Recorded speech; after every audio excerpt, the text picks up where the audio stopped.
ಹಾಕಿದ್ದಾರೆ ಸರ್, ಅದನ್ನು ಎಲ್ಲ ಒಂದ್ ಮೇಲೆ ಪಾಸ್ ಮಾಡ್ತಾರೆ. ಈ ಬನಶಂಕರಿ ಬಸ್ ಸ್ಟಾಪ್ ಇದೆಯಲ್ಲ, ಆಟೋ ಯಾರನ್ನ Banashankari limits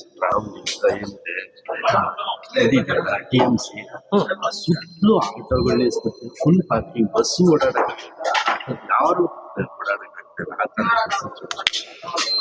ಪಂಚರಿ circle ಆಟೋದವ್ರದ್ದು full ಗ್ಯಾರೇಜ್ಗಳು sir. ಎಷ್ಟು ಅಲ್ಲಿ ತಗ್ಸಿ ಸರ್, ತುಂಬಾ ದಿನದಿಂದ ನಿಂತಿದ್ದಾರೆ. ನೀವು ಮನೆ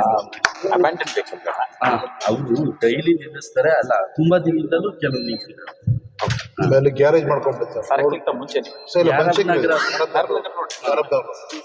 ಸಾರಕ್ಕಿಂತ ಬನಶಂಕರಿ ಅಲ್ಲ ಸರ್, ಅದು KR ರೋಡ್ ಬರ್ತಲ್ಲ, KR road right dead end ಹೋಗಿ ರೈಟ್ ತಗೊಂಡು ಲೆಫ್ಟ್ ತಗೊಂಡ್ರೆ ಆ ರೋಡ್ ಅಂದ್ರೆ ಬನಶಂಕರಿ ಟು ಕನೆಕ್ಟ್ ಆಗುತ್ತೆ. Kadrenahalli underpass connect auto sir. ಆಮೇಲೆ ಕನಕಪುರ ರೋಡ್ ಅಲ್ಲಿ ಜೋಕರ್ ಮಾಸ್ಕ್ ಬಳಸಿ ವಿತೌಟ್ ನಂಬರ್ ಪ್ಲೇಟ್ ವೀಲಿಂಗ್ ಜಾಸ್ತಿ ಆಗ್ತದೆ. ಹೌದಾ? Kalgatpura Kanakapura night Kanakapura road Kalgatpura limits. ಅಲ್ಲೇ ಏನಾಗಿದೆ ಅಂತಂದ್ರೆ ಡಿಒ ವೆಹಿಕಲ್ ನೈಟ್ ಹೊತ್ತೆಲ್ಲ ಸ್ಟಾರ್ಟ್ ಮಾಡ್ತಾರೆ. ಅವ್ರು ಯಾವ್ದು ನಂಬರ್ ಪ್ಲೇಟ್ ಇರಲ್ಲ, ಹಿಂದೆ ಮುಂದೆ 2 ನಂಬರ್ ಪ್ಲೇಟ್ ಇರಲ್ಲ, ಮತ್ತೆ ಜೋಕರ್ ಮಾಸ್ಕ್ ಬಳಸ್ತಾರೆ.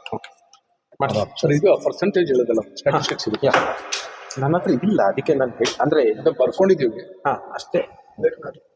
ಅಂಕಿಅಂಶಗಳು ತೆಗೆಸ್ಕೊಡ್ತೀನಿ. ಐ ಜಸ್ಟ್ ಏನು because what happened, the total numbers we did only from July, so I just wanted to share the comparison.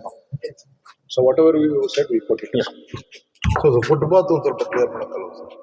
Footpath BBMP ಅವರು ಸಿಕ್ಕಾಪಟ್ಟೆ ಪಾದಚಾರಿ ಓಡಾಡಕ್ಕೆ ಜಾಗ, ಅದರಿಂದ ಅರ್ಧ ಆಕ್ಸಿಡೆಂಟ್ ಆಗ್ತದೆ.